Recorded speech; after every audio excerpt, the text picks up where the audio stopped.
Bismillahirrahmanirrahim. Alhamdulillah. Assalamualaikum warahmatullahi ta'ala wabarakatuh. Anak-anak, hai. Bersama saya lagi, Cikgu Hasniza Daud, SKKJ. Cikgu harap pada hari ini kita dapat teruskan lagi kelas sains tahun 4 dengan unit 6 bunyi.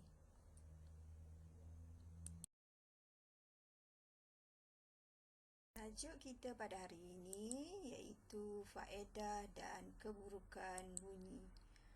Okey. Cikgu harap kamu semua bersedia untuk belajar. Jauhkan dari sebarang gangguan. Dan sebelum tu jangan lupa sarapan supaya kamu kekal fokus sepanjang PDBR berlangsung. Jom kita belajar. Kandungan yang kita akan bincangkan hari ini iaitu 6.1 bunyi. Standard pembelajarannya ialah 6.1.4 dan 6.1.5. Di akhir pengajaran, cikgu harap murid-murid dapat memerihalkan bunyi yang berfaedah dan bunyi yang memudaratkan dalam kehidupan seharian. Juga dapat menyelesaikan masalah bagi mengurangkan pencemaran bunyi dalam kehidupan. Okey, untuk menambah kefahaman kamu, rujuk buku teks muka surat 118 hingga 120. Jom kita. Sambung tajuk minggu lepas iaitu bunyi, di mana kita akan bincangkan hari ini kesan bunyi kepada kehidupan. Bunyi memberi faedah dan ada juga bunyi yang memudaratkan kita. Bunyi yang pertama iaitu kita guna semasa kita berkomunikasi, di mana bunyi suara membolehkan kita berkomunikasi secara bersemuka ataupun secara atas talian sebagaimana yang kita lakukan sekarang. Faedah bunyi yang kedua ialah menghiburkan. Contohnya bunyi muzik boleh menghiburkan kita. Muzik je ke yang menghiburkan? Bunyi burung, bunyi angin, bunyi ombak, bunyi air terjun. Semua tu bunyi yang menenangkan dan menghiburkan. Bila kita stres, cuba kita dengar bunyi-bunyi yang menghiburkan. Dan bunyi seterusnya ataupun masa bila kita guna bunyi lagi iaitu dengan memberi isyarat kecemasan, di mana bunyi siren ambulan memberi isyarat kecemasan, memberi isyarat bahawa ada berlakunya kecemasan, ataupun bunyi loceng amaran kebakaran. Tu menunjukkan ada berlakunya kebakaran. Jadi kita kena ambil tindakan yang sepatutnya, menyelamatkan diri. Faedah bunyi yang seterusnya ialah untuk memberi maklumat. Apabila deringan telefon berbunyi, bermaksud ada maklumat yang akan kita dapat ataupun masuk. Maklumat juga boleh didapati daripada televisyen, pembesar suara, radio. Semua tu memberi maklumat. Okey, itu ialah faedah bunyi. Cuba kamu nyatakan faedah-faedah bunyi yang telah kita bincangkan. Kita tengok keburukan bunyi, di mana bila bunyi bising, sukar untuk berkomunikasi. Contohnya kita berada di tempat yang sesak ataupun persekitaran yang bising, menyebabkan kita sukar untuk mendengar dan berkomunikasi.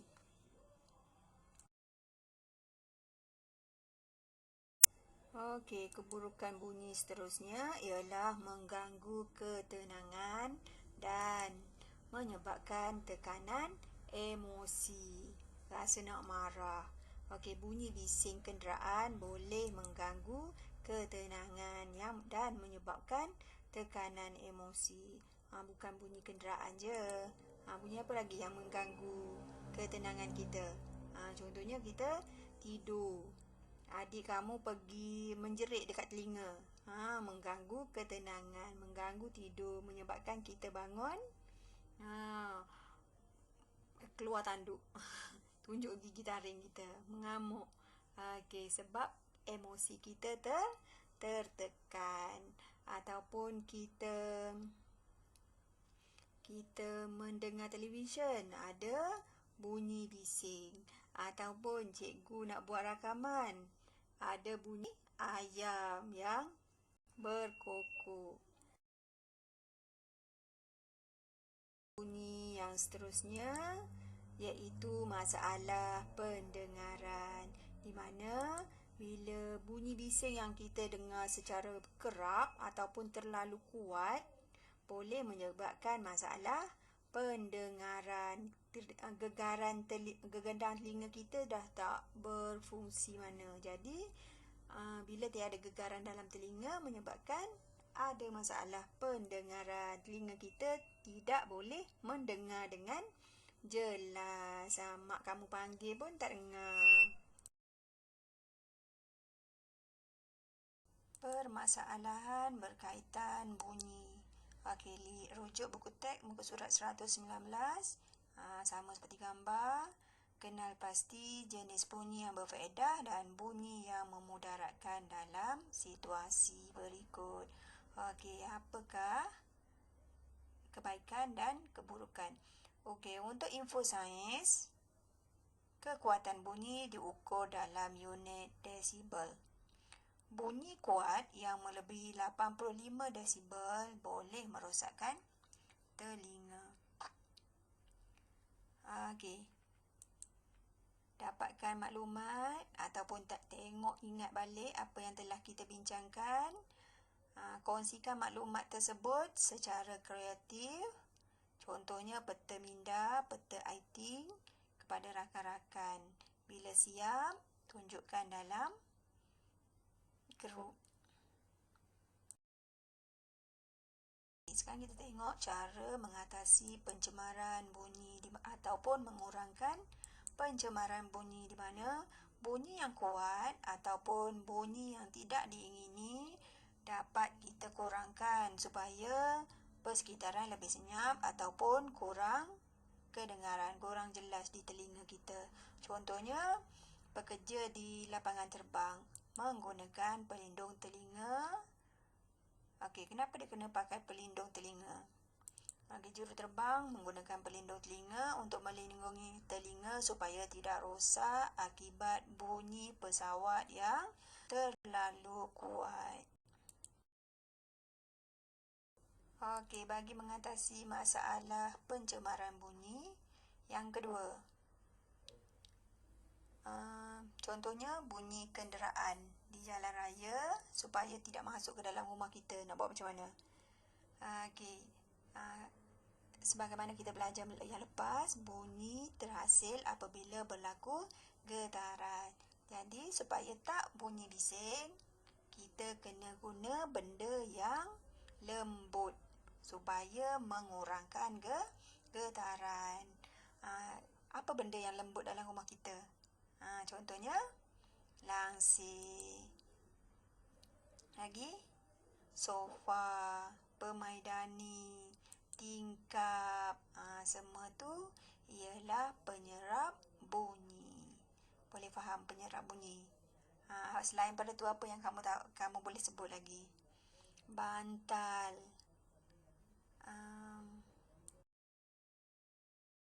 Okey, bagi mengurangkan pencemaran bunyi, yang terakhir ialah benda yang tak dijangka, iaitu penggunaan pokok, di mana pokok boleh pokok daun dia lembut. Bila banyak pokok yang besar dan tinggi boleh mengurangkan pencemaran bunyi. Macam langsir juga menghalang bunyi untuk sampai ke rumah kita. Jadi supaya rumah kita tak bising dengan bunyi kenderaan. Kita boleh tanam banyak pokok yang besar-besar depan rumah.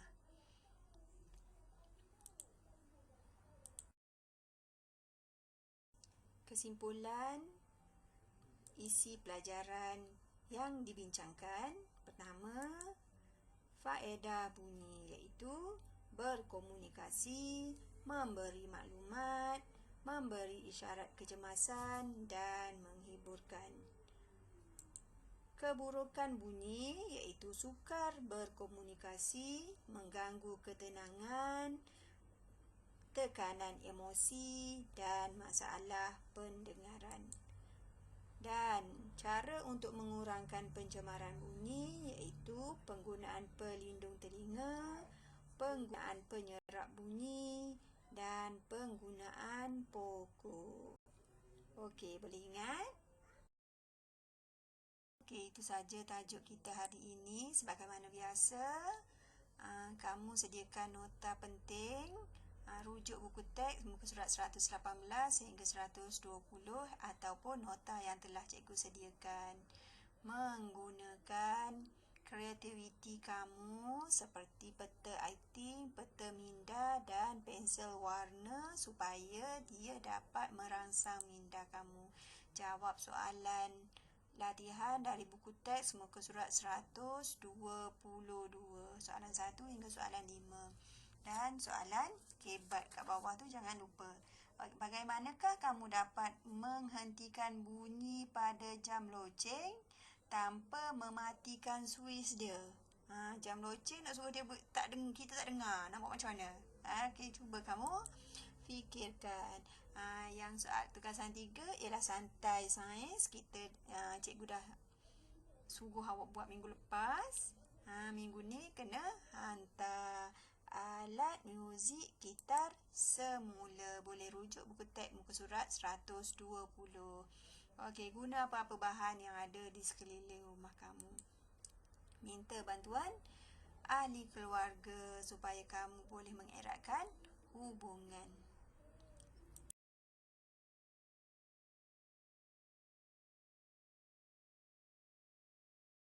Bersama kamu. Harapan cikgu, kamu dapat memanfaatkan perkongsian ini dalam kehidupan seharian kamu.